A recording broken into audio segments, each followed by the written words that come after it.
Okay, good evening, everybody. I'm going to call to order the Finance Committee, North Andover Finance Committee. I almost said Board of Selectmen, so I was getting a little ahead of myself there. I would like to call to order the Town of North Andover Finance Committee. It is 7:01 p.m. We have a quorum, and we will start with the Pledge of Allegiance. I pledge allegiance to the flag of the United States of America and to the republic for which it stands, one nation, under God, indivisible, with liberty and justice for all. All right. Thank you all very much. The first thing on our agenda is public comment, and I don't see anyone here for public comment, so we will skip to the next one, and that is a discussion with our esteemed town manager regarding, first we'll talk about Royal Crest, and then I think it would be good to have you here just in case anybody has any questions on the articles that we're going to, or the warrant articles we're going to make recommendations on tonight. And then you are free to go. Sure. I appreciate that. So go ahead and give you a copy of what I'm going to present because there are some tables in there, and I know that Yep. would be hard. See if we can get this moving here. And we're going to go to PC.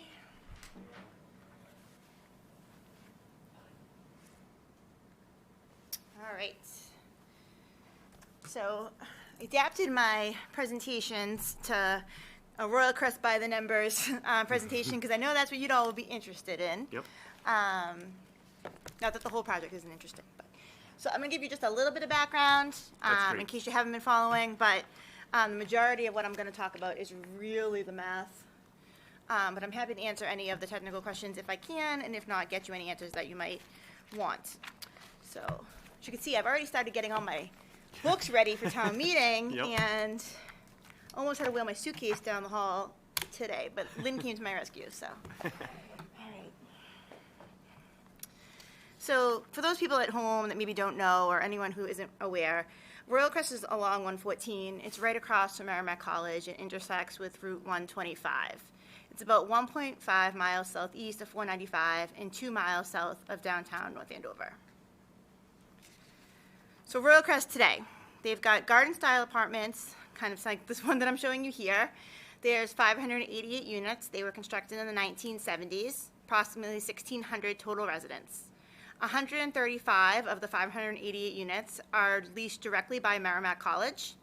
There's an approximate college population of 800 plus in their house throughout the 76 acres. So it's not that the college is in any 1, 2, 3, 20 of the buildings. They're intermingled with families, the elderly, and people who are professionals that are living there. Currently, there's 213 school-age children coming out of the facility, but if you talk with Assistant Superintendent Maley, he'll tell you that there has been anywhere from 175 to 250, and it tends to change and fluctuate. They are the town's highest property taxpayer at $1.6 million. And they cost the town between $2 million and $3.2 million annually in services. So just a little bit about the updated financial forecast. And so, I don't know how many of you have gone through a development project like this before or a planning board exercise. But what happens is that the developer hires a fiscal impact consultant to come on board, and the way that we do it is they meet with all of our key department heads that are population affected, right? So you may not be population affected, for instance, if you are Lynn, right? But you certainly are population affected if you're the library. And you certainly are population affected if you're the police or fire or veterans. And so those are the departments that we focus on when we do these types of studies. That study is then presented to the town and peer reviewed by a consultant that we pick. So the consultant that we picked, her name is Judy Barrett. I've used with her a lot on a lot of different studies like this. She's also doing, if you remember last year, we had CPC fund the 40B in our affordable housing analysis. She's doing that analysis for us as well, currently. So Royal Crest, currently, this is today, they pay about $1.3 million in property tax, $38,000 in CPA, and about $267,000 in motor vehicle excise for total revenues of $1,594,938. The property is assessed at $93,979,300. These are the current costs. So for police, it's anywhere between $184,000 to $368,000. And if you look at the fiscal impact report, basically the calls for service all have different values, and so they created a range. And that's why you see the range of the two costs when you talk about the revenues versus the expenditures. Can I just ask a quick question? Yeah. The 512 calls annually you have there, is that an average? That's based on an average, yes. Okay. So they go through and they went through our records, basically. So would that be at the higher end of that range, the lower end of that range, maybe the middle of that range? So it depends. When they talk about the calls annually, they really are pretty sure about the number of calls. Right. But The how many cost. officers went out, Yeah, how yeah. long were they there for, what was the incident like, were there multiple officers who responded? And that will change the And cost. that changes the cost. Okay, good, thank you. Same thing with fire. For instance, this week, we had a bad sewage backup at the site. And so that resulted in 4 firefighters having to go out, overnight fire detail, our building inspector being there. So that's an increased cost. If we have to have BLS go out, that's more expensive, our ambulance service, than it would be if we just are responding because somebody lit their bagel bites on fire, Yeah. right? So that could be a different thing, which happens a lot, to be fair. So that's...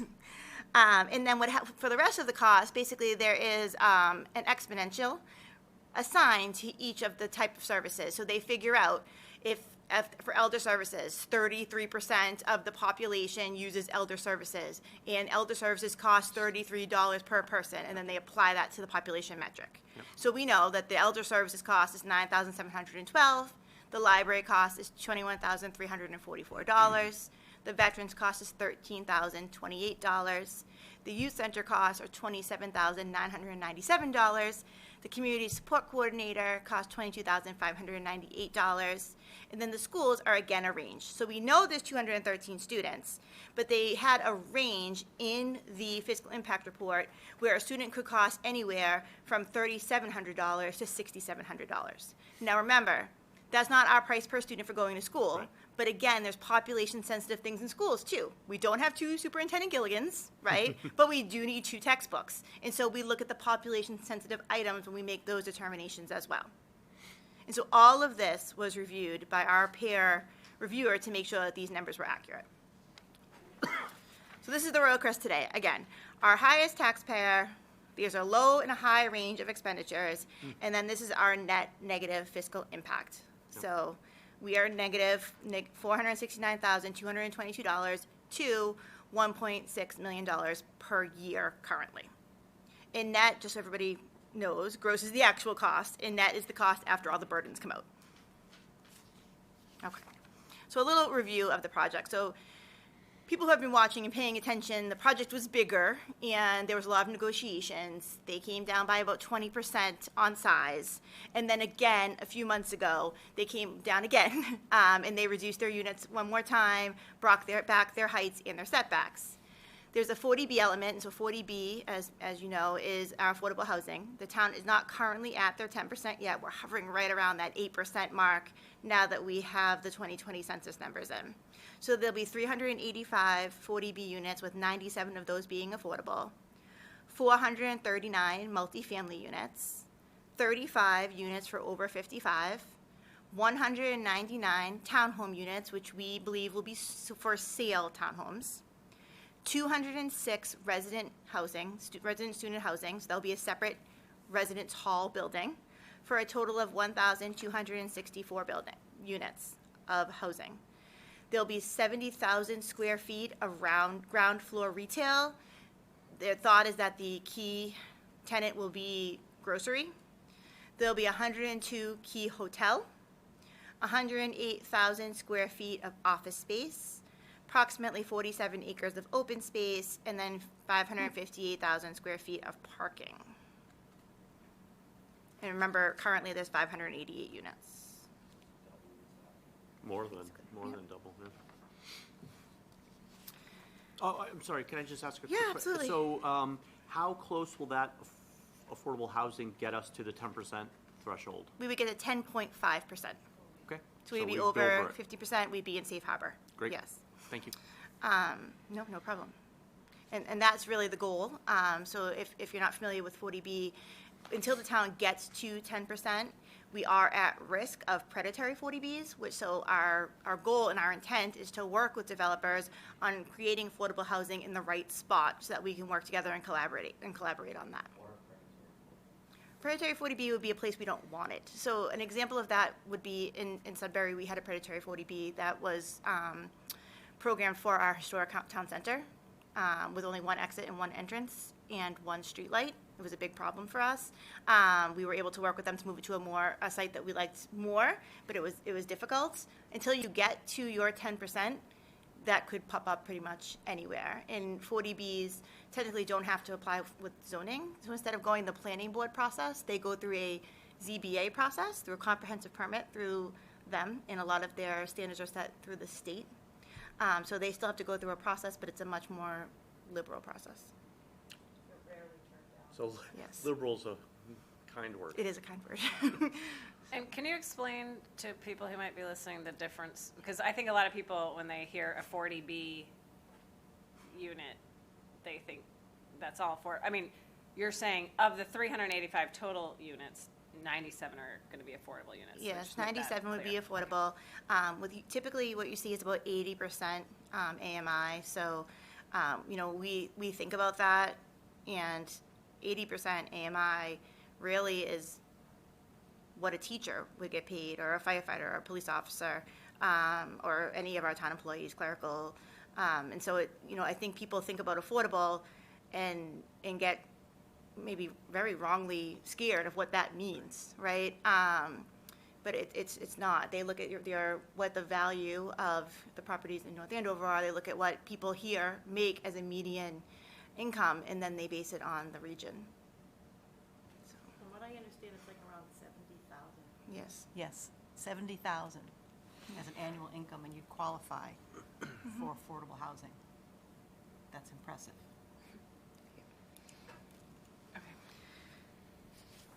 So for the proposed project revenue for the project as proposed would be $6.8 million at full build-out. It is a 5-phased program, anticipated to be phased over an 8 to 10-year period.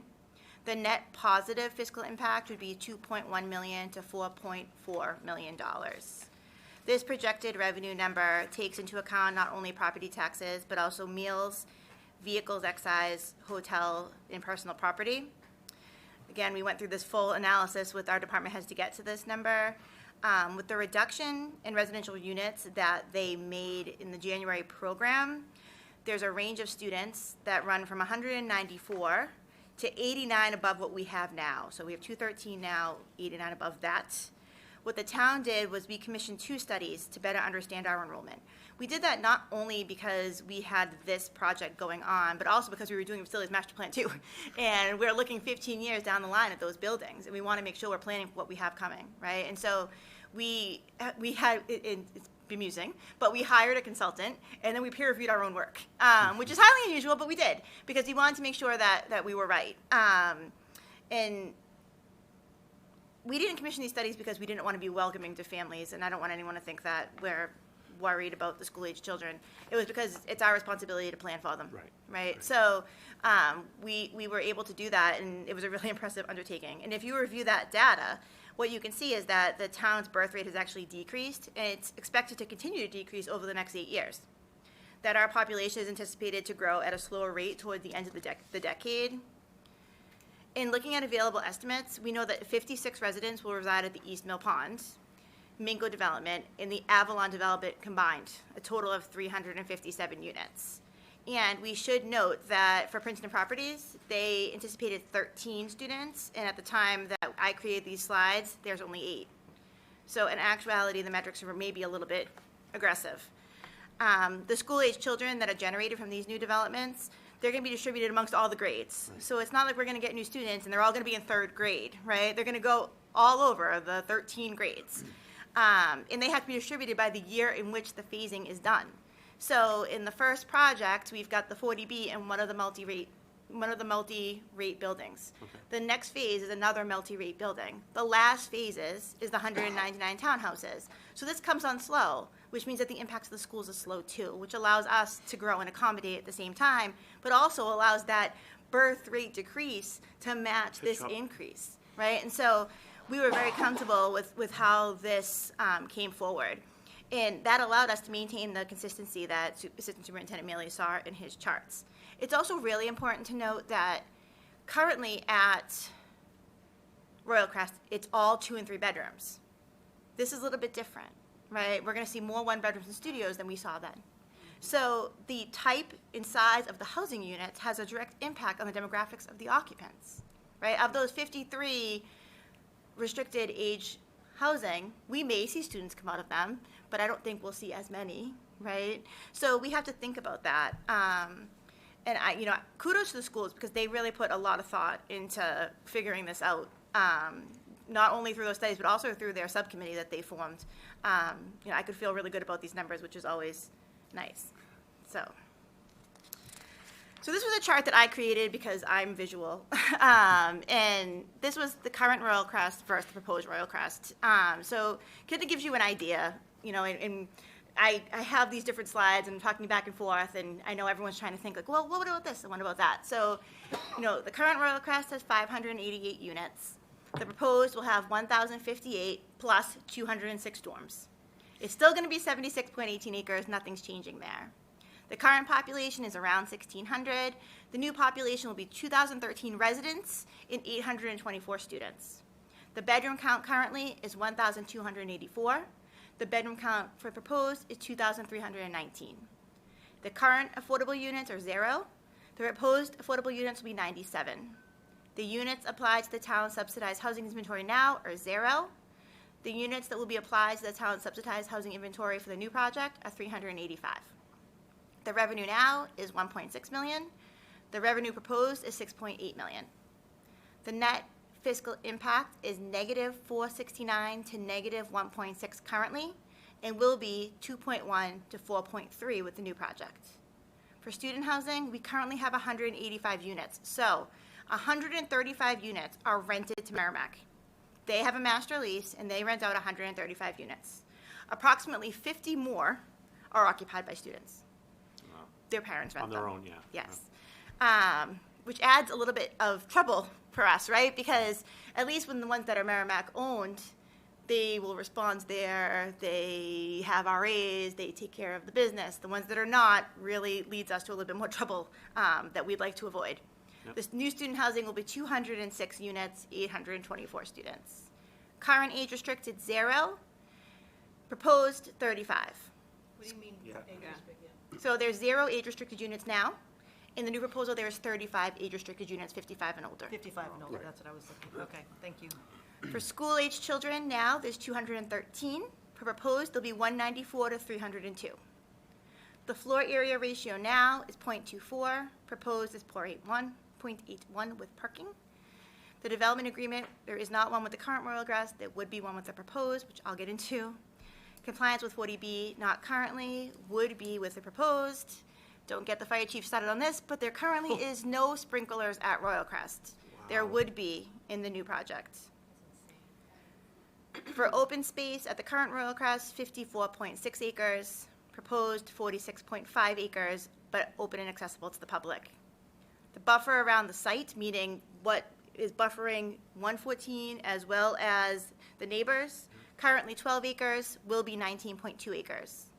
The pavement within the resource area buffers 5.9 acres. So that means within the areas that abut the wetlands, right now, more is paved than will be paved. There's 3 acres in the proposed project. Wetland resource areas, currently 3.8, and there will be more. There'll be 4. Can I ask a quick question? Yeah. Sorry if I missed it. So right now, out of the 185 student units, 135 are rented to Merrimack. 135 rented to And Merrimack. then in the proposed, there's 206 units. How many are rented to Merrimack in the proposed? They're going to build their own dormitory. Oh, okay. So I they'll see. all be rented, they'll all be in one building. Got it. that they Okay. will run. Yep, thank you. No problem. So as part of this process, what we've been doing is negotiating development agreements with both Trinity, I almost said Amazon, that was like a year ago, 2 years ago.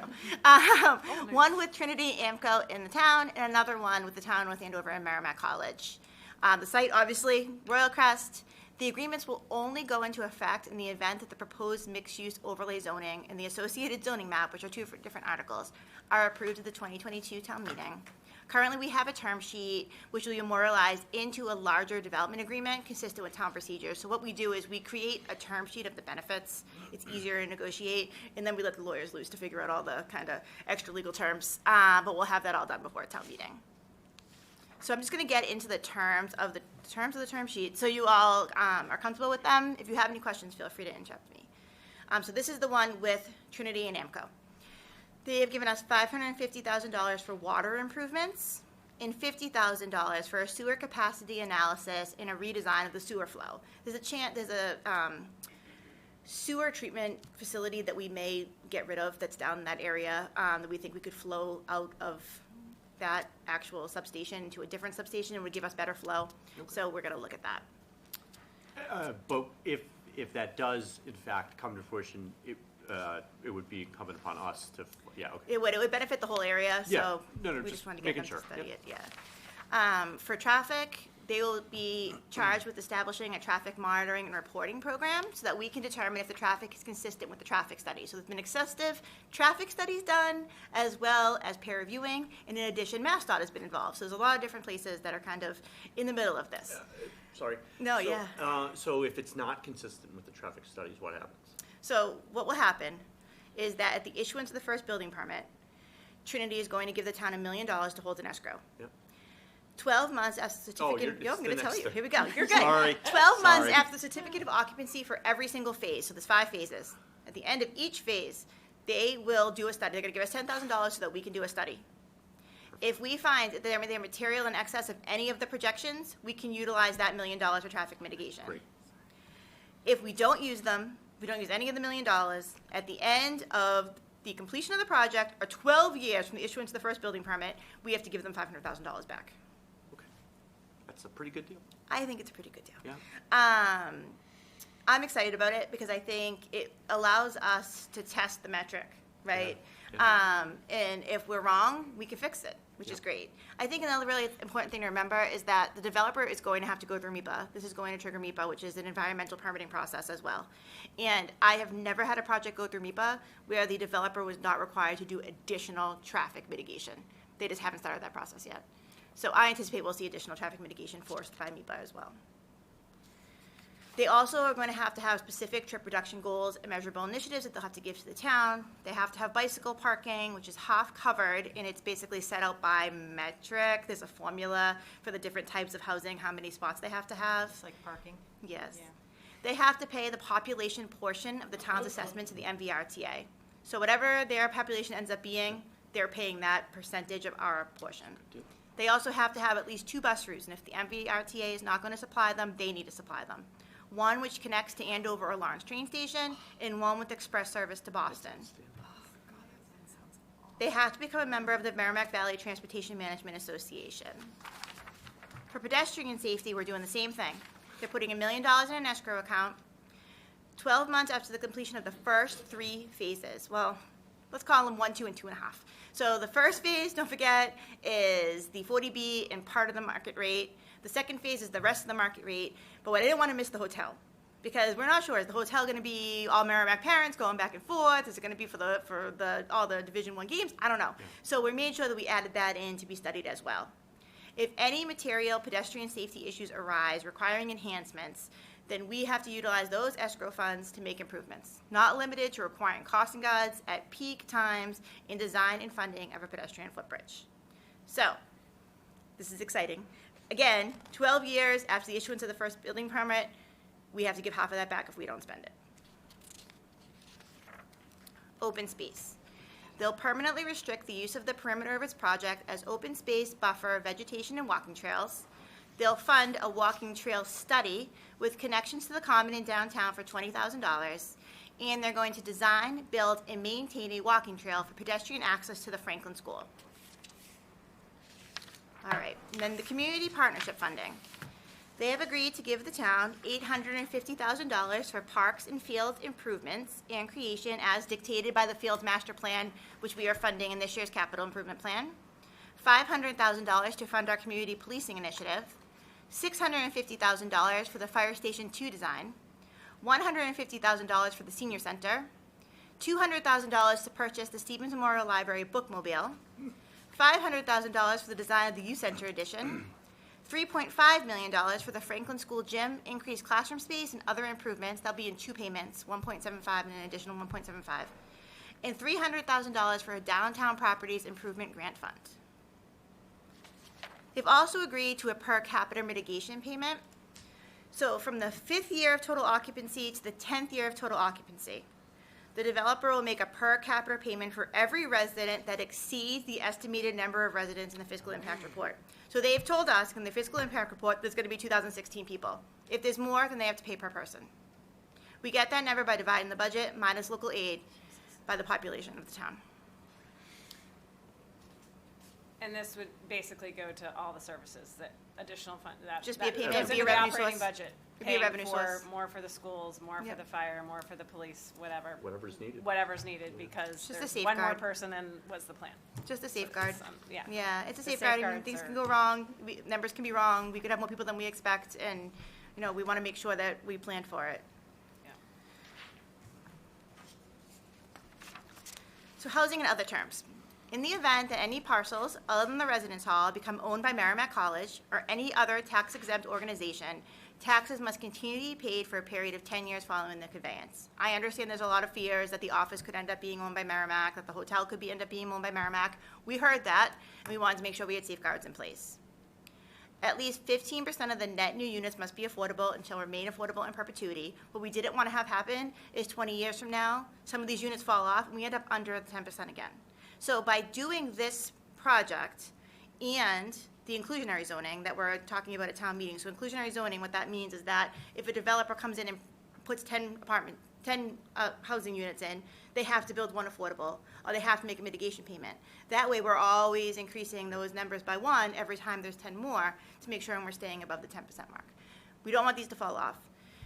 The developer agrees that it shall maintain a sufficient number of units to ensure the town meets the 40B requirement at the time the permit is issued. So for instance, if when our permit gets issued, we suddenly need actually 386, not 385, they'll agree to go to the 386. And the developer is responsible for the town's obligations under the McKinney-Vento Homeless Assistance Act. If for any reason any students became homeless because they were evicted by Royal Crest during the process, although I will tell you, there is a metric in here that does require them to give us a plan for how they are going to phase and rehome the families and people who live there. They would be required to pay for any transportation for any of the students. Currently, if a student becomes homeless that lives in North Andover, whether it's because of a fire or because they're evicted or any other reason, and they have to move somewhere else, let's say they have to move to Reading or they have to move to Lawrence, we pay to have a truck or a van or a bus pick them up every day and bring them here, and it can be quite expensive. And so they would cover any of those costs as well. Okay, so now we're going to talk about Merrimack College, unless there's any questions about, okay. So there's some changes here. A couple weeks ago, the select board voted for a development agreement with Merrimack College for a $1 million payment that would go into an escrow account controlled by the town of North Andover. The college was asking us to draw it down in a manner that would have a minimum of 10 years of drawdowns, that the fund would be used for education, public safety, or town infrastructure, and that annually we would send them a letter telling them how we spent it.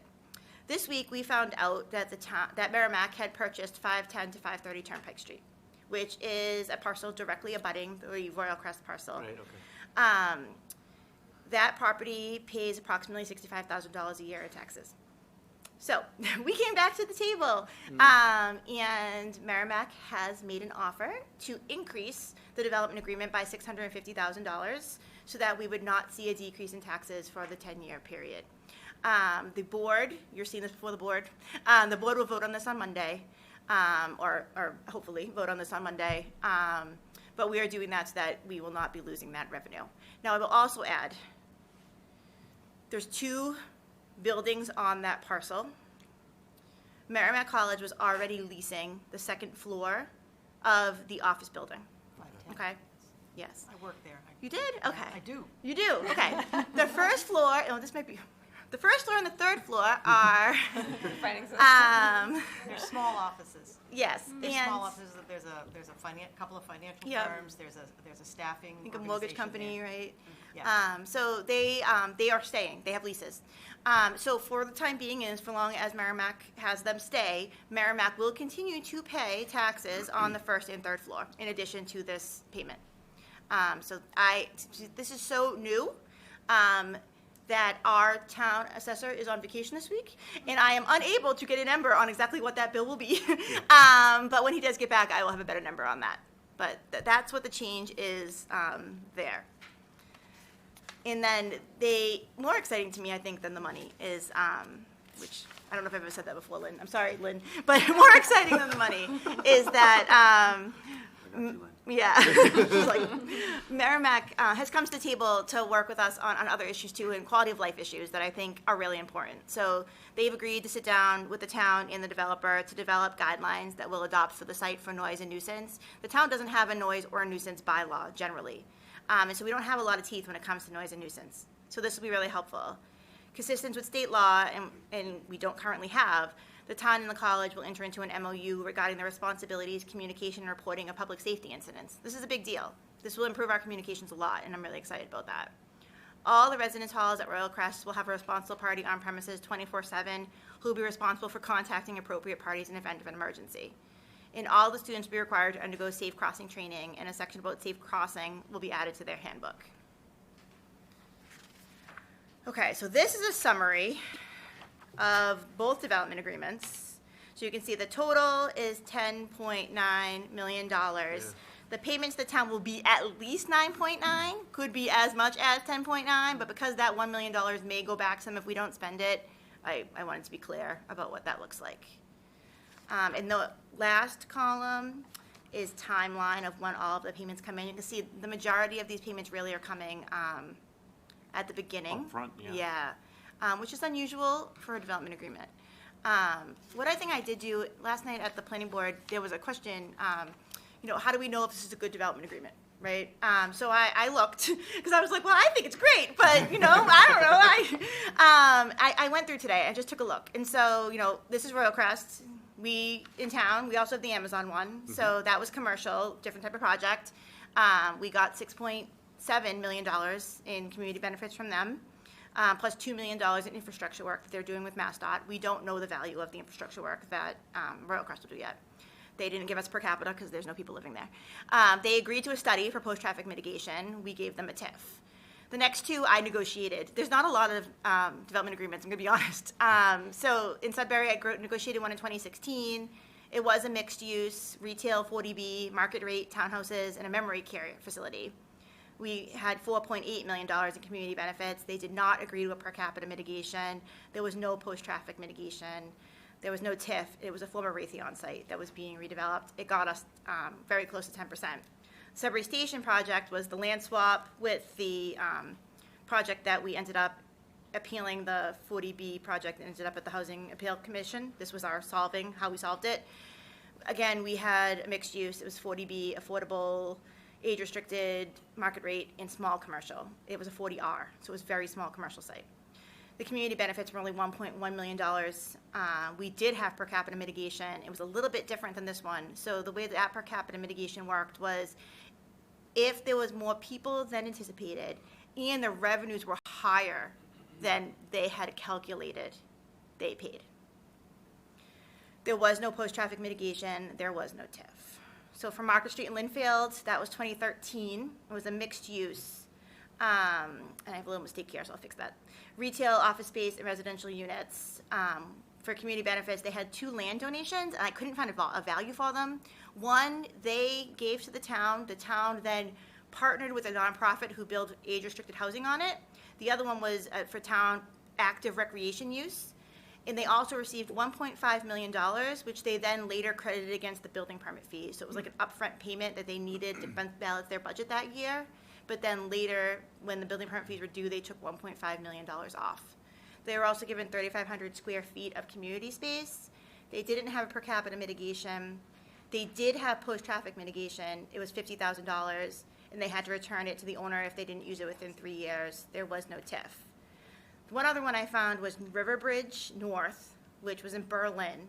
It was in 2009 and last amended in 2017. It was mixed use, affordable housing, market rate, retirement community / assisted living and commercial. So community benefits with that, they were able to lease land of 7.7 acres for $1 for 99 years. They received $5,000 for mapping. They received $500,000 for public safety, and they had the potential for an additional $337,000 if they opted to purchase a parcel from the developer. They opted to do a different thing and ended up receiving some small rent payments, which is why it was amended. If a certain aspect of their project wasn't triggered, that wasn't constructed, they got an annual payment of $51,299. So the community assisted living in this project was the item that turned it to be a fiscal impact positive. And if it didn't get built, they got that trigger amount. Okay. They had traffic contingency planning, but no funding, and there was no TIF. So I think this is a pretty good plan. I would say so. Yeah, I mean, I was happy after I looked through these. I'm like, I think we did good. Yeah. So it's a little bit about what's happening at town meeting, because I do think it's confusing. It's not often that you have a developer who brings an entire project before the planning board with no application, right? It's a weird process. So what we're doing at town meeting is we're voting to authorize the zoning. The zoning would allow Royal Crest to be built pending planning board development approval. We're also voting to update the zoning map, so there's two separate articles. So there will be no finances discussed or approved at meetings, so you don't need a recommendation from this committee? Okay. Not a formal one. I mean, you could always make a recommendation and choose to do But- that. But to be sorry, I don't. You're fine. But to be very clear, a vote yes on the zoning change does not necessarily mean this project is happening. No, they still have to They go through. still have to go through the whole permitting process. with the which is an planning board. arduous I just want to say process. that out loud. Yeah. for They have to go anyone through listening, development approval. Because they have to go through the entire process of getting the project permitted. Yes, they still have to go through their entire Just development approval process. Restating that. And another town meeting, right? No more town meetings. No. No? Okay. No more town meetings. That's just No, it about, would that's be- just about zoning, really. Yeah. Yeah. I mean, the zoning changes are what go before town meeting. Do you know whether it's a simple vote or is it a majority vote? It'll be a majority vote. Okay. Oh, it'll be a majority. It'll be a majority vote. We Yeah. received, not only has town council gone through it with the planning board to make the determination, but we also received from DHCD that it will be a majority vote. Okay. It's under the new housing choice legislation. So, if not when, if not what happens, that's one of the things I think a lot of people are wondering. And I Yes. don't know that I can answer what will the developer do, right? I can't answer that. But Merrimack has very clearly said to me and to the public that if this doesn't pass, they have to build something, right? They can't continue on like this. They're paying a lot of money for leases at Royal Crest. So we assume that Merrimack will vacate and at least 185 units become available. So what I did here was I used the exact same metric that we used to build our original fiscal impact, and I applied it to the 185 units. And I anticipated that we would have 333 new residents, so it's 1.8 residents per unit. And then I also applied the exact same student factor, so it's 0.18 for 2 bedrooms and 0.812 for 3 bedrooms. I got 50 to 82 new students. I used the smallest number, so remember I told you it was 3,015 versus 6,195. I used a 3,015 to be fair. I did no increase in revenue because there wouldn't be. I didn't increase police and fire because I can't imagine police and fire would be there more than they are now, to be honest with you. It's really not a great situation for them, unfortunately. So, I knew there would be no additional impacts for them. And then I calculated for elder services, library, veteran, youth center, and community support using that 333 new students.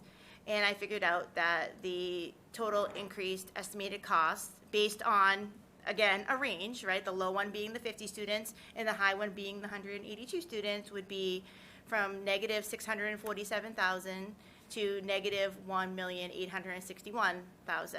So an increased net negative of 182,000 to 278,000.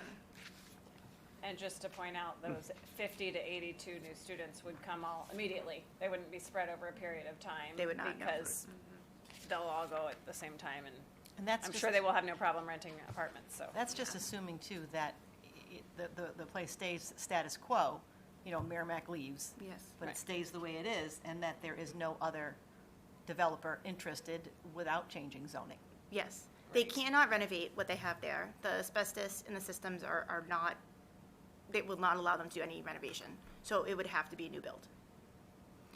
But it's conceivable that someone could come in and purchase the property with 0 zoning changes. That means it would not go before town meeting. It would Yes. just merely go through I say merely, Yes. not lightly, but Yeah. the planning board process. Absolutely. I And mean, it's that's- and conceivable. that's significant. It's also conceivable that what could happen and is that you end up with a subdivision of the parcel and 2 40B projects. Yeah. I mean, one 40B project is 300 units, max 300 units, without having to go through a more comprehensive planning board process. If they did one for 300 units, we still would not have enough. So we could have a second for 300 units, and Yeah. if that's 72 acres, there's plenty of room for that there, Yeah. So it could, Without all of this. with Benefit. without the benefits. no agreement would be required. Right. Or even pursued. I mean, No. You Right. wouldn't need to. Right. Okay. So the one thing I did want to point out is just that there is an intersection of Royal Crest and Facilities Master Plan 2. It does advance the plan, funding the design of the Fire Station 2 and the youth center. That frees up $1,150,000 to be used in other aspects of the plan. It also funds $3.5 million to be used towards the Franklin School gym addition, the increased classroom space, and the other improvements. We combined that freed up funding with what we already allocated, and now we have $6 million to put into the Franklin School a decade earlier than we originally projected, which is great. That's the big one, right there. It's a big deal. Huge. And the increased new growth means that we'd have 2 options. We could accelerate some of those later projects if we wanted to, right? Remember, ABECC and the Franklin are late in the plan. Or we could use that new growth to decrease the burden on current taxpayers. We have options that would come along with what the new growth would be. All right, now I'm happy to answer any questions that you might have that I can't answer, or I can get you answers if they're too technical and I can't answer them. All right, does anybody have any questions? This is so comprehensive. Thank you. This is a great piece. Really great piece. Thank you. Yeah. Go We're ahead. doing a town hall on May 4th. We're going to have a town hall on CAM. I don't know if any of you tuned in to our Facility Master 2 Master Plan Monday town hall. Did see that. It was riveting. We're going to do one of those again. It's going to be a call-in, or you can email questions. It's going to be on May 4th. I don't know if it's at 6 or 7 yet. I know it's Star Wars Day. I've been told twice. Yes. Will that play a role? I've made very many people disappointed by calling this on Star Wars Day, but we are going to be doing a big town forum where we'll be available to answer questions and interact and hopefully clear things up for people if they have questions. Okay. Well, I thank you very much. I think, you and your staff have put a lot of work into this, clearly. I think from a financial perspective, I see the benefits are numerous. It's astounding. Yeah, It is it really, really is. So thank you. And I guess if we don't have any other questions, Of go course. for it. Yeah. Just because I was thinking about, I know it's in 5 phases or whatever, but how are the current families going to be housed as this is being built? So they're going to bring us, before they pull their first building permit, a phasing plan. And it will also have a plan for all of the residents and how they will handle moving them around. They own several properties from what they've told us, so they may move people to different properties, or they may move people within the site. But because they're building the dorm first, they will be freeing up some of the apartments within, so they'll be able to move people internally as well, which will be good. But it will be a construction site for 10 years, which is hard. Yeah. Yeah. Okay. All right. Thank you for that one. No problem. Next, while we have you here, and Yeah, Lynn absolutely. as well, we are voting on our recommendations to several, more than several, of the town warrant articles. I know everybody here got a copy of those and have, I'm sure, diligently read through them, while Lynn and our finance director, Lynn Savage, and our town manager are here. If there are any questions about any of these, I think, we have the experts here, so let's ask them before we start voting. Did we vote on I have any a of them? question. No? No? Okay. I have a question on Article 7, the acquisition of 400 Great Pond Road. So we are going to ask you to hold off on voting on that. Oh. The select board's going to have an executive session on Monday, and then I anticipate we may have more information after that. So you may want to report at town meeting. We asked the planning board to as well last night. I'm happy to explain the acquisition if you'd like. But we may have more information after that. Yes, I would like, Yeah, I think if you That'd could be just great. run through it Yeah, quickly, and that let me would just be ask my helpful. question too, and you can maybe Yes. answer in the course. Yep. It talks about a sum of 1.7 million, but then down in the water appropriation, it has 1 million transfer to capital, I believe, and I was expecting to see 1.7, so is that not how it's being? am I Where you reading see that? Where The do you capital see that? improvement? Page 14. Let me see. Yes, page 14, where it talks about the Water Enterprise Fund transfer to capital projects is 1 million, and I was expecting to see 1.7. So my, Well, we're appropriating in this article. So if you read section B of of this article, we're doing everything within the one article. So we're authorizing the select board to acquire by gift, purchase, or eminent domain, and we're appropriating the sum within the article. So part B of Oh. Article 7, I see. we're doing it all within the article. So, So if I went down and looked at, sorry, back on page 14, I think their pages are gonna be different than Oh, ours, because sorry. we took out the non-financial sorry. ones. So article, if you just quickly, Article 19 is the appropriation for the Water Enterprise Fund. it will not reflect. So it won't reflect, but the total of the enterprise fund is still 6 million after, Total appropriation is 6 million plus 1.7 additional will be coming out of retained earnings. So this $1.7 million for the acquisition is coming out of the retained earnings, which is like the free cash of the Right. enterprise fund. right, So that's where we're taking that from. okay. Okay. And so we're, It's two separate articles. and Yeah. Well, I guess my question is stemming from, how much are we taking out of, how much free cash is gonna be sitting there left? Are we From the we retained taking a earnings? ton? Yeah, retained earnings, like what's the end retained earnings we're balance taking after the 2.7 million we have out. either And we 4.6 have, I think I have it. Either 4.6 or 4.8. Okay, so if there's 4.8 sitting in retained earnings, we're taking 1.7 for Article If we're not 7, or depleting whatever it. that Great Pond Road one, and we're taking 1 million for the capital projects. Yes, and the intent of the $550,000 from the development agreement is to offset this purchase. Okay. Because, so just as background, we did 2 studies this year for 400 Great Pond regarding water. We did one about the lake generally, a study of the lake and of the watershed. And we did a second study at the request of the planning board about water capacity. We have plenty of water, which is great news. We were very happy to see that we're not anywhere near our permit. However, out of both of the studies made a recommendation that we should look at acquiring parcels around the watershed. One for the watershed study was just for protection purposes, right? I mean, if things come up around the watershed and we can acquire them, that means that we're doing a great job of protecting our water. 400 Great Pond Road is a very strange circumstance. So 400 Great Pond Road is in the lake. It's literally the one that the house is like It's sitting literally out inside into the the water, lake. right, just for people to, The town has to keep the lake level down, because if we do not, we flood their house. I have gone into the house and had the basement been dry and had frogs hopping around, which for a girl from Everett was traumatizing. And I also have gone there and had the water bin up the top of the stairs and couldn't go into the basement. When the water gets high, the property owner calls us and we have to open the gate and release the water from the lake. If we acquired this parcel, we would be able to increase the lake level by 1 foot and have 1 month's worth of water in the summer. It's a one-time opportunity for us to explore this. The problem is with town meeting, I love town meeting, it's my favorite, but it only happens once a year. And things don't always happen in the best timing, right? So we're rushing to figure this out, and whether it makes sense and whether we can get there or not. So we have been negotiating in executive session. We're forced to kind of throw this all out there because it was time. But we do have another meeting coming up, and I think it would behoove us not to at least have that meeting and then come back to you. So it may make sense for you to report at town meeting on this one. We can do that. wow, thank you for that. I No problem. was very interested to see that article. It is interesting. Okay. It's a beautiful house.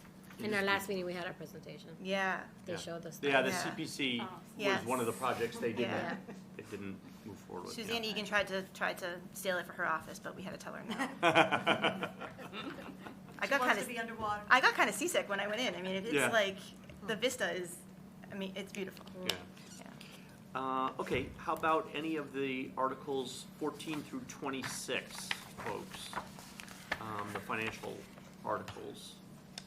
I mean, I think these are all articles that we have discussed numerous times. Do you want us to explain 21 and 22? It is a little Well, unusual. so that's the ones I was just looking Okay. at, those two. We did talk about those, I think, 2 meetings Okay, ago, good. but why not? Go for it. Okay, so as you know, we have entered into the management agreement with Fireside Catering to manage the Stevens estate. It's been going very well. They're doing some significant work up there right now. If you drive up, you'll be shocked. So what we're doing is we are dissolving the Stevens Estate Enterprise Fund. We're doing that because we have a revolving account now that we're paying the expenses from the estate from, and that all of the revenue from the estate is going into. So we no longer need the enterprise fund. Because the enterprise fund is created by a town meeting, it also has to be dissolved by a town meeting, and so we're asking you to do that at this meeting. It does not mean that any of the costs from the Stevens estate will be going on the tax bill or anything like that. It just means we don't need this accounting mechanism any longer. Lynn had created this document for me a short while ago. We do have revenue coming in, which is exciting. I think we have more revenue than we had, which is good. We do have rents coming in, and we will be ending, I think, the year. She has a projected balance of $221,000 at the end of the year, It's which much different. is great news. Small miracle, right? Yeah. Not a miracle. The other, No, hard work. Yes. it's really been great, and it's been an amazing partnership with them. And then the other thing that we want to do is that we do have outstanding capital items that are still out there. We have capital accounts. We had taken money and transferred it into capital accounts, and it's sitting there. We are doing some of the work, so I can't, right now, when Lynn ran it, we had $140,000 still sitting in those accounts. We are currently working on getting the boiler done before the end of the fiscal year because oil is so expensive. And remember, we're paying up to $20,000 of the utilities. So if we can get those utility costs down, that would be amazing. I have oil at home, so I gasped when I got my bill and only imagined what the Stevens estate bill was. So whatever's left after we do the boiler, we're going to transfer that over to that revolving account too. So we're asking you just to help us with that transfer. So they're not putting panels on the roof? No panels, no panels. But right now, they're redoing the ballroom, and it's a donation to the town. And it's going to be beautiful, so we're really excited. And I think we're all pretty clear on the MSBA thing. Okay. Assistant Superintendent Mealy came in and Good. talked to us about that. Can we just fill you in on the capital stabilization? I think that's the Absolutely. only other one that might be Good. a How little about bit this? weird. Yes. If there's any you want to Okay. discuss, you go right ahead. 26. I feel like I have, yes, well, you can do 26. That one's, you're going to have to get me ready for that. You know Lynn's not going to be at town meeting. Oh, no. I know. Oh. She's leaving me. So it's going to be fine. We're going to be She's more fine. than capable Deep of it. breathing and everything. So for the capital stabilization this year, typically we put a couple $100,000 in. We had originally thought we're going to put $500,000 in. We're going to save for facilities master plan 2. We are putting in way more than that. We are putting in $2 million. Wow. 3.2 million, thank you. There's a reason for that. So the reason for that is that the phase we are in MSBA, we are only doing feasibility. And that only costs $900,000. But remember, we have all that new growth this year, and we don't want to lose it, right? Yep. And we want to use it for one-time expenditures in case we decide next year we don't want to raise as much. So we're going to save it. So we're appropriating from the tax levy, which is unusual, and free cash into this stabilization account. And we're earmarking it in our heads that we're going to use it for the design of the Kittredge next year or the year after when MSBA is done with this part of the process. Well, this is a public meeting, so you've now earmarked Look at, it see? in everybody's I head. earmarked it for everybody. Yeah, good. Everybody else. Done. All right, so Check. check. But that's why that's so high. Okay. Okay. Okay, and 26. Lynn's going to talk to you about the borrowing. Go ahead, Lynn. Okay, Article 26. We had initially done borrowing for the energy efficiency program that facilities had ran. It was like $4.8 million, $5 million. We didn't use all of that borrowing. So in order to make sure that we bring our borrowing capacity back and open it back up, which we're not using right now, we need to revote it at town meeting to rescind that initial authorization. And we have a couple smaller other borrowings as well, that we want to do that. So it's just a cleanup work, in housekeeping for the borrowing, which will give us the capacity when we need to borrow for the MSBA or anything else in the future. It's an unusual thing. We don't typically not spend an authorization. Yeah, but I think you and the town manager have been in a few times now and explained to us why you're doing that and the benefits that we'll receive further down the line from doing it this way. So, I will only speak for myself, but while it may be unusual, it's explained, you've explained it very well, and it makes sense financially to me. Good. Okay. Anybody have any other questions? No? Okay, well then, thank you all very, very much for everybody. coming. Thank If you you. need anything else, you have any more questions, please don't hesitate to reach out over the We next will. 5 weeks, as Lynn just reminded me, it's in 5 weeks. So, All right. It's coming up quick. Wow, this is fast.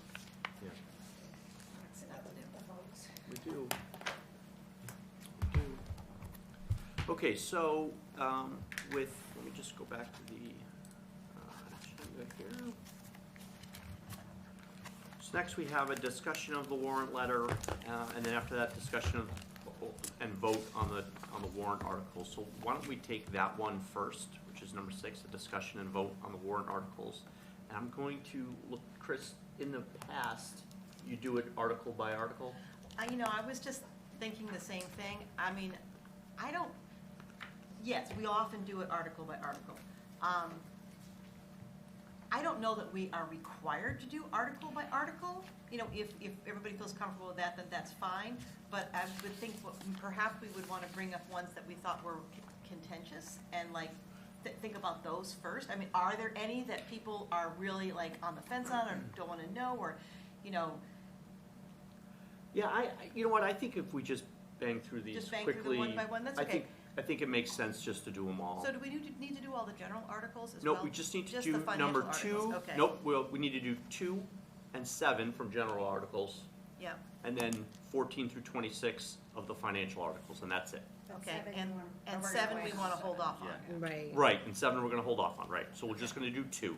So I guess what I would request someone to do is to make a motion for each Yeah, I can do article. that, and I'll just, Well, how about this, why don't we do this? Article 2, is there any discussion on Article 2? Okay, could I have a motion on Article 2? I make a motion for, how do we put it, favorable. Favorable action. Thank Yep. you. Favorable action for authorizing the town manager or superintendent of schools regarding contracts in excess of 3 years. Okay, I'll second. great, and second, so moved by Chris, seconded by Regina. All those in favor, please say aye. Aye. Opposed? Okay, so that one will get favorable report from us. Okay, Article 7 we're going to hold off on. Article 14, the appropriation of the capital improvement plan for fiscal year 2023. Any discussion on that article? No? Okay, could I have a motion on that article? I move favorable action on Article 14, appropriation capital improvement plan for fiscal year 2023. Great. Seconded? Second. Seconded by Regina, thank you. All those in favor, please say aye. Aye. Any opposed? Great, that passes, so we will also report favorable recommendation on Article 14. Article 15, report of the Community Preservation Committee, appropriation from the Community Preservation Fund. If you recall, last meeting, their chair came in and walked us all through that. It was a very, very good and informative presentation. I feel bad if anybody missed it. Any discussion on the CPC article? I just, it really is approval of all of their recommendations, Yes, right? all of them, yep. Yep. Okay, hearing no discussion, could I have a motion? I move to recommend favorable action on Article 15, report of the Community Preservation Committee appropriation from Community Preservation Fund. Do we have a second? Second. Thank you. Eva seconded. So all of those in favor of a favorable recommendation for Article 15, report of the Community Preservation Committee, appropriations from Community Preservation Fund, please say aye. Aye. Opposed? Okay, the ayes have it, and another favorable report from this committee on that article. Article 16 sets the salaries and compensation of elected officials, and that is to give some stipends to the select board. Hasn't changed in a long Yeah, time. that's exactly what I was going to say. It is no different than it has been. Mark any gets way too much, that 250, I don't know what he does. We'll let the town moderator take that up with you individually, Chris. Any discussion on Article 16? Okay, hearing none, could I have a motion on Article 16, please? I move a favorable recommendation on Article 16, set salaries and compensation of elected officials. Great. And anybody have a second? I'll second. Great, seconded by, I'm going to give the second to Dustin on that one. Give it to Dustin. All right, so all of those in favor of Article 16, set salaries and compensation of elected officials, please say aye. Aye. And any opposed? Hearing none, the ayes have it, and we will report favorable on Article 16. Article 17, the revolving fund spending limits. Any discussion on Article 17? Hearing none, I would entertain a motion. I move a favorable recommendation for Article 17, revolving fund spending limits. Anybody with a second? Second. Second from Eva, thank you very much. So all of those in favor of a favorable report for Article 17, revolving fund spending limits, please say aye. Aye. Any opposed? The ayes have it, and a favorable report will be reported for Article 17. I have a recommendation for the next three, can we bundle those? Sure, the appropriation of general fund for fiscal year 2023, the appropriation, that would be Article 18. Article 19, the appropriation of the Water Enterprise Fund for fiscal year 2023. Article 20, the appropriation of the Sewer Enterprise Fund for fiscal year 2023. Do I have a second? Well, no, you can't make it. She has to. I'll so move. Oh, sorry. No, I'll say so moved. Okay, sorry about that. Got ahead of myself. Do we have a second? I'll second. Thank you, Dustin. So all those in favor of a favorable recommendation for Articles 18, 19, and 20, please say aye. Aye. Any opposed? The ayes have it, and we will report a favorable recommendation for Articles 18, 19, and 20. Now, Article 21, as explained to us by the Town Manager and Finance Director just minutes earlier. Any discussion on that article? No. Okay, I would entertain a motion for that one then, please. Article 21. I move favorable recommendation for Article 21, dissolution of Stevens Estate Enterprise Fund. Do I have a second? Second. Second by Verena. Thank you very much. And all those in favor of Article 21, dissolution of the Stevens Estate Enterprise Fund, please say aye. Aye. Any opposed?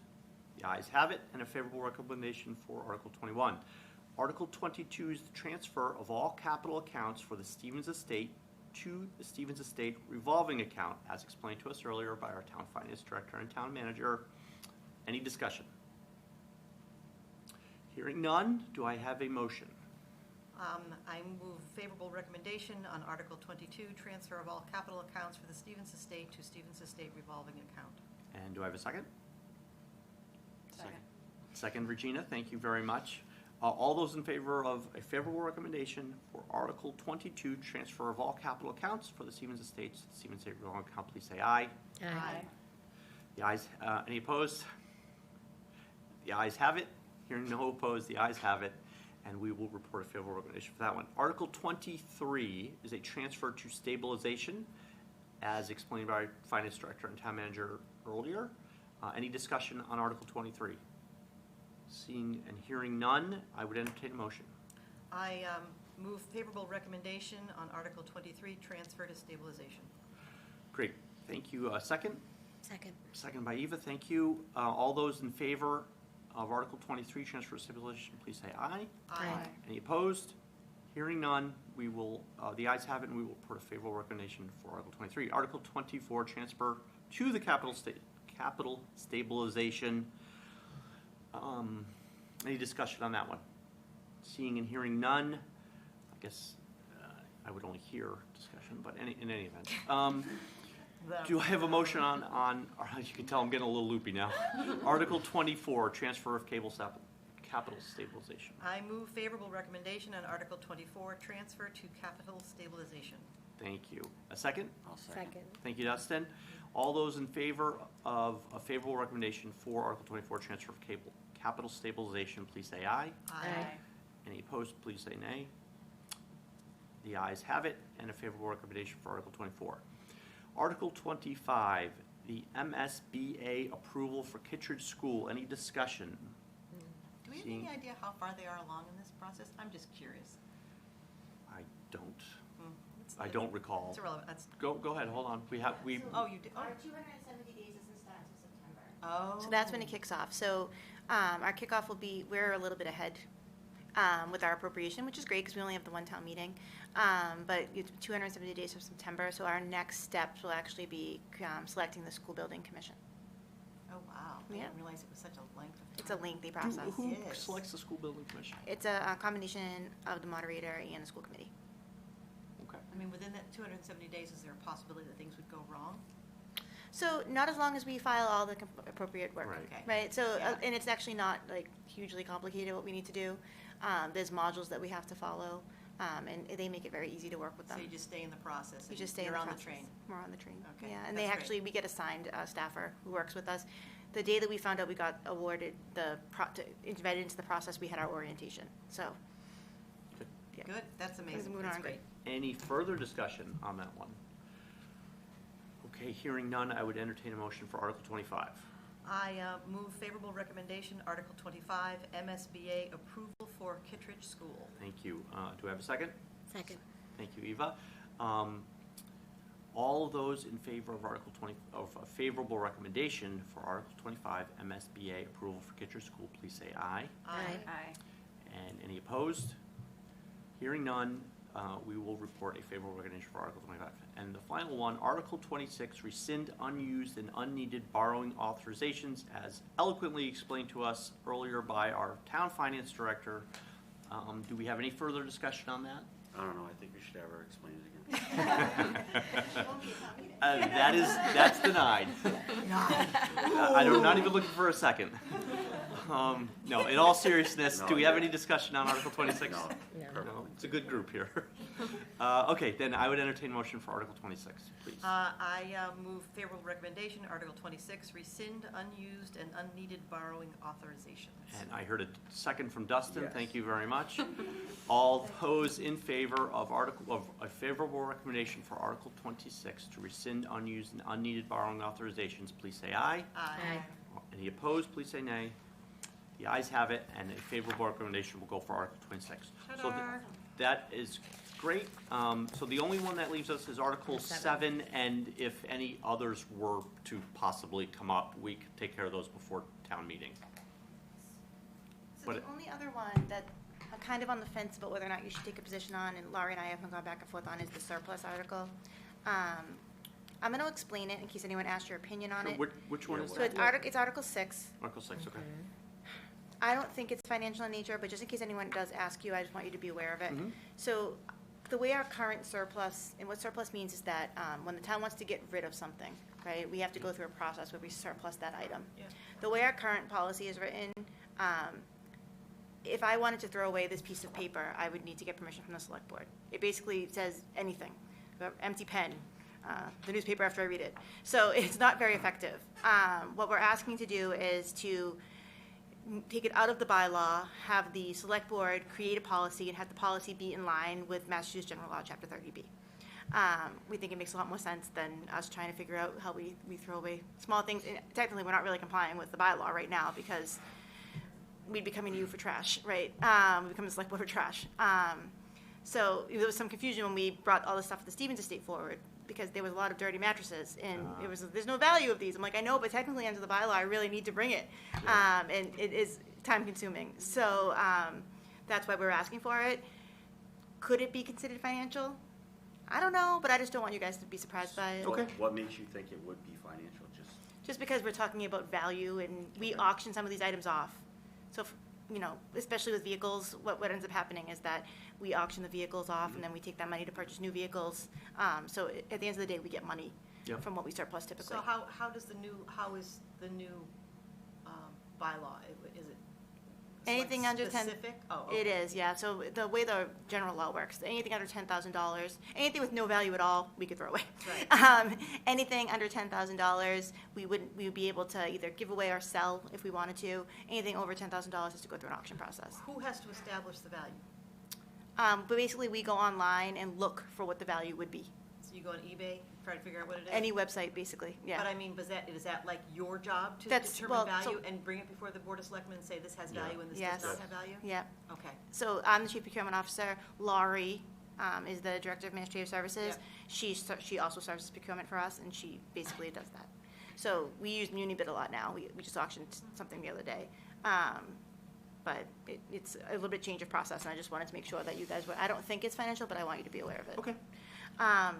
And then, again, technically, if you wanted to report on Royal Crest, you could. I mean, it's up to you, but I Yeah, just I wanted think you to be we'll aware have, of that. so I think we're gonna have to have A that discussion discussion on because that, I yeah. happen to think, yes.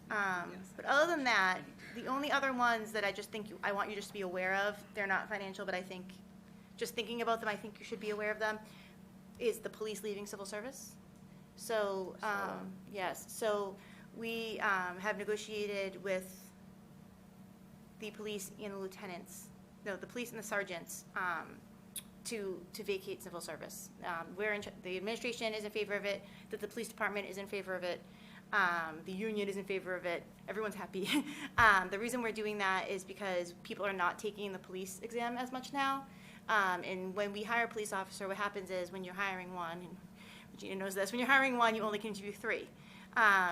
I left civil service in my last community, and we were having 40 or 50 applicants for every position that we were posting.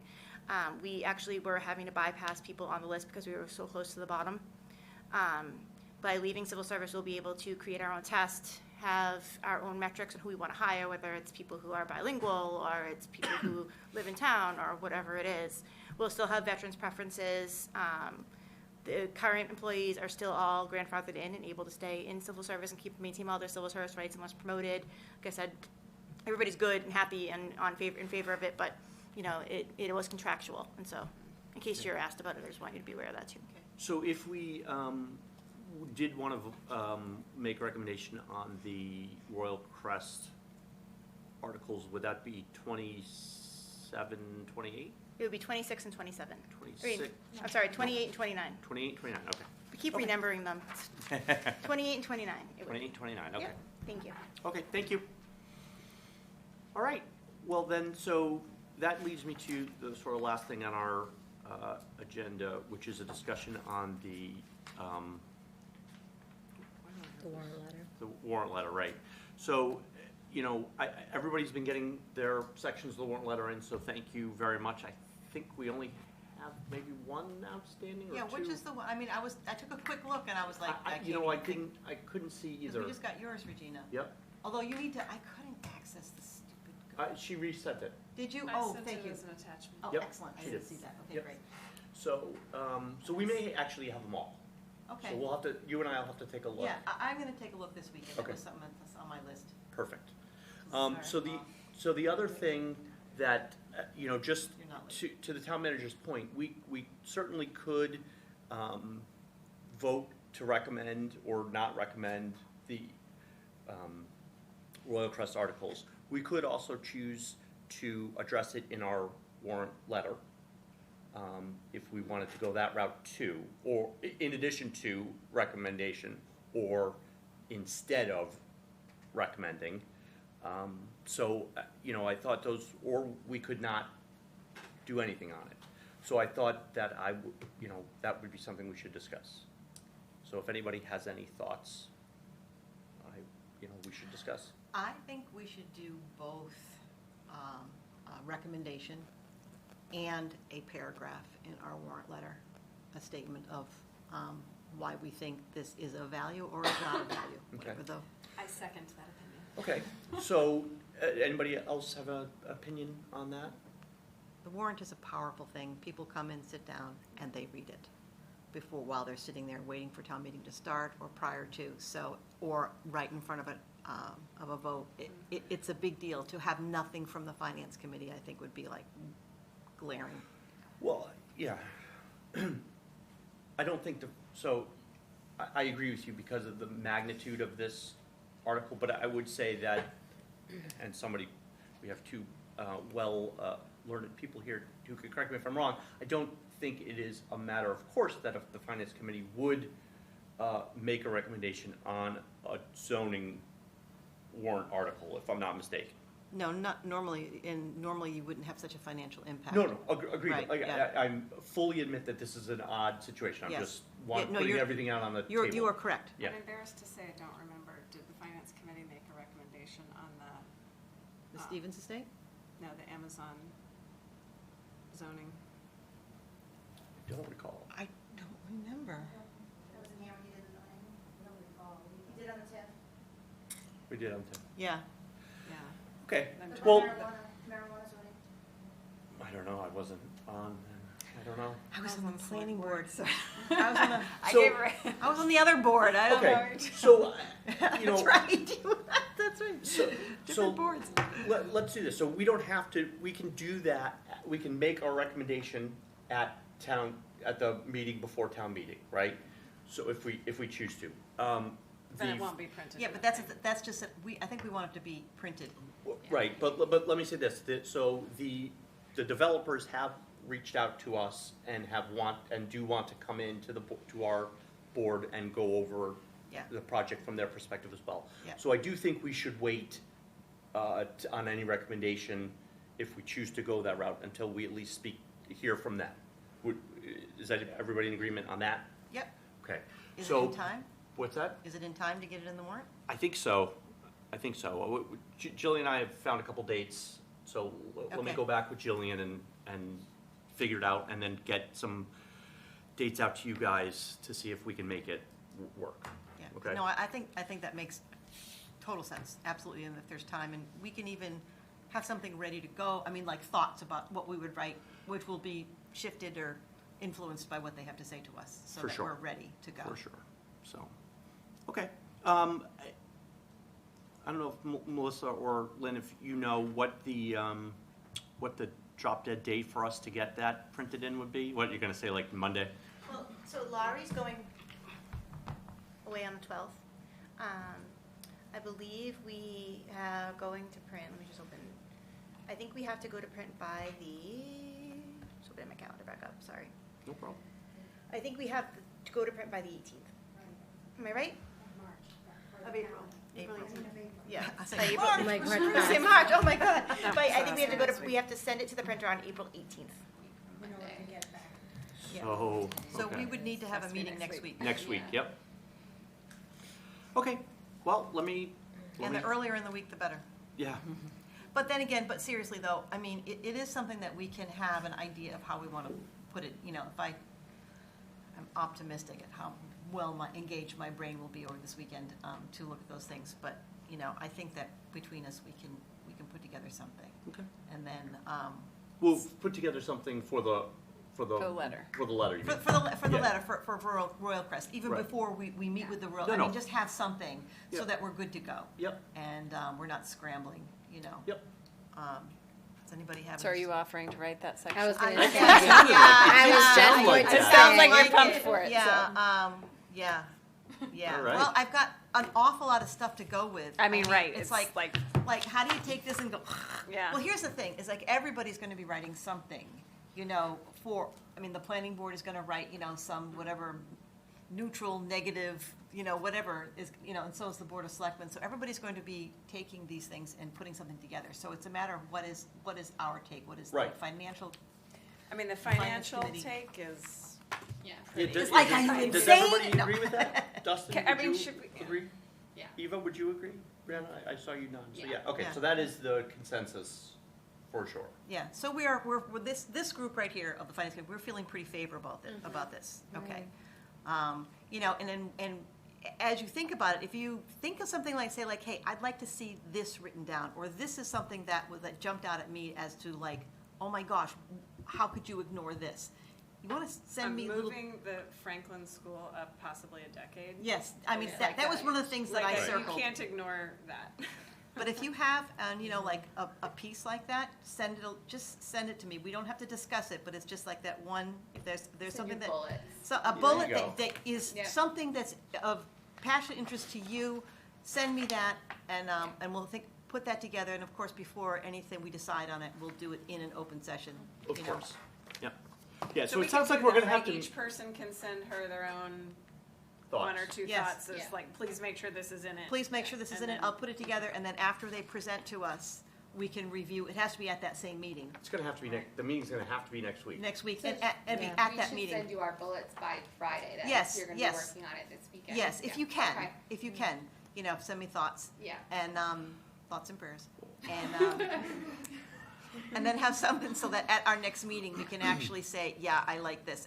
Same as what we're doing with the entire warrant, Well, right, we're gonna do letter. that with the entire letter next Yes. week, next meeting, right? next And meeting. then We're going to We have to. are. It would You have guys to. will distribute the letter and then we'll, Yes, we'll do our best to do that yeah. for all of these things, yes. So, Yeah. yeah, we'll be busy. I'll be busy. Hold Just on so one- you guys know, being new, when they send out the final letter to us before, you can't do like a reply all with like your thoughts or Yes, comments or whatever. right. No, Yeah, no, I'll it's send it like- out like I do with Yeah. Yeah. BCC, so you can't do that. Okay. I mean, I it's- never it's- noticed you did that, very good. Thank you. Yeah, It's not my first rodeo. we can't have conversations over email, Right. yeah. Got it, yep. Hold on one sec. Finance Committee, April 6th. Jillian and I had some dates, so let me just look now if I can.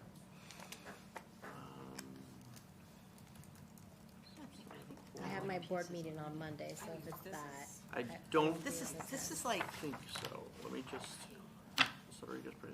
I mean, there's so many points. I know, To I just convey. like, We're 6. Well, what strikes me is the way negative number turning into a positive. That's the one that I'm like, yeah, I'll I send mean, you that because when one. you look at the Oh, delta, That's Yeah. like, As a finance committee member, Yeah. that pretty much stands out. I mean, Yeah. you say like, oh, you're gonna gain the 9 million. Well, no, actually not. It's a lot Actually more more than than that. a lot more. Oh my gosh, Yes. so Yeah, much so more. we actually looked at dates for the week after that. So let me go back to Jillian. So Monday's a bad day for you? I have a board meeting. I Okay. can't attend. Anybody else have a bad day? I can't do Wednesday. Okay, My son has a surgery, so I. okay, don't be- then that's a no. but- Dustin? Okay, So we don't want you? Tuesdays, Thursdays are tough. okay. So now Monday, Tuesday, Wednesday or Wednesday. Thursday. I can see what I I can. might be able to make Wednesday if he's doing okay. I just. I No, can't you say, know. don't, family first. Okay, all right, let me go back and try and figure this out. Okay. Yeah, I know, definitely. I won't be here Tuesday, but anyway. Oh, no! Okay. Are you, Still go virtual too, but you still have the option to be virtual. Okay. You had to. okay. That's true. I'm just in another meeting. I can't. Mine is virtual already. All right, let me talk to Jillian, and I'll talk to Jillian tomorrow, and we'll try to figure something out. I mean, that may, so that, It might change whether they're able to come and present to us, right? yep, Yeah. You know what, that's not the end of the world, but we still have to meet and get the letter approved by We do. everyone. We have to have at least a period of time, it can be a half an hour, to have a discussion. It doesn't have to be at 7, it could be, No, I mean, I know agreed. what people's work dates are, but, Yeah. it could be earlier So is it, or can we do it later. in the morning? Is that It's a possibility. Yeah. 9 before? I don't know. don't know. Anybody else? I mean, we're missing a few members here, but, let me talk to Jillian, let me get some options, and that Okay. way I'll put everything together in an email and send it to you guys, and we Okay. can talk, we can, but you're right. I mean, like Get at some 9 ideas. o'clock, that's not the end of the Before world. the workday really gets going. Particularly if it's a relatively brief meeting with just the Yeah. one item. okay. All right, well, that's it, Is it? Is it that's really? it for the agenda, yeah. Okay. Oh, we have to The open approve some session minutes. Oh, do we, so I took the agenda off my screen. Okay, so, the minutes from last meeting, I did look at them earlier today. I didn't see any corrections that needed to be made. I don't know if anybody else wants to take a quick look. I didn't even look at it. And then I would entertain a motion. I will make a motion, unless you want to give everybody a second, to approve the minutes of March 22nd. Do we have a second? Second. Seconded by Brianna, okay. All those in favor, please say aye. Aye. Opposed, nay. Abstain. I wasn't there. Regina will abstain because she wasn't here. The ayes have it. The minutes are approved. And do we have one more motion? I will motion to adjourn. Thank you. A second Second. by Chris. By Chris. All those in favor, please say aye. Aye. And those opposed, we are adjourned. Thank you very much, everybody. Thank you, Melissa. Thank you, Lynn. Thank you.